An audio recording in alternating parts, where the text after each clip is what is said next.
নমস্কাৰ বন্ধু বান্ধৱীসকল। এতিয়া যিহেতুকে গৰমৰ দিন আহিছে আৰু সকলোৱে আচাৰ খাই ভাল পায়, ময়ো বহুত ভাল পাওঁ। আমাৰ ঘৰত মানে আচাৰ ভাল পায়, মানুহজনে আমৰ আচাৰ বহুত ভাল পায়। সেই ভাবিলোঁ আজি কেইটামান আচাৰ কাটি পেলাই অকণমান আচাৰ বনাই থওঁ। বেছিকৈ নহয়, কেইটামান হয়।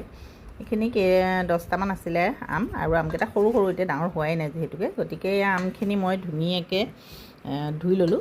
ধুই লৈ পেলাই তাৰপিছতে কাটিলোঁ, সৰু সৰু টুকুৰা কৰি কাটিছোঁ। এয়া দেখিছে নহয় চাইজবোৰ। আৰু এইখিনি অলপমান শুকাই যাওঁতেতো সৰু হ'বই, আৰু ইয়াতকৈ বেছি ডাঙৰ দিলে মানে ভাল নালাগে। মই সেইকাৰণে সৰু সৰু টুকুৰা কৰিছোঁ। আৰু পাছত বনাব লাগিব কেইটামান আম আনি পেলাই, ঘৰত যিহেতুকে যোৱাও নাই, বজাৰৰ পৰা কিনি আনিয়ে বনাব লাগিব। এইকেইটা মোক কালি আনি পেলাই সেয়া মই কাটি পেলাই এতিয়া এইখিনি নিমখ, হালধি, অকণমান জলকীয়া গুড়ি দিছোঁ। দি পেলাই মই এইখিনি ধুনীয়াকৈ, হাত লগাব নালাগে বোলে, হাত লগালে বেয়া হয়, সেইকাৰণে মই এই চামুচেদি ধুনীয়াকৈ সানিলোঁ। সানি পেলাই এইখিনি মই এতিয়া ঢাকি পেলাই থৈ দিম এক ৰাতিৰ কাৰণে। মানে এতিয়া আবেলি মই এইখিনি দুপৰীয়া সময়ত কৰিছোঁ, আৰু এতিয়া ৰাতিটো ঢাকি থৈ দিম। আৰু কালিলৈ ৰাতিপুৱাই মই এইখিনি ধুনীয়াকৈ পানীখিনি উঠাই পেলাই মই মেলি দিম শুকাবৰ কাৰণে।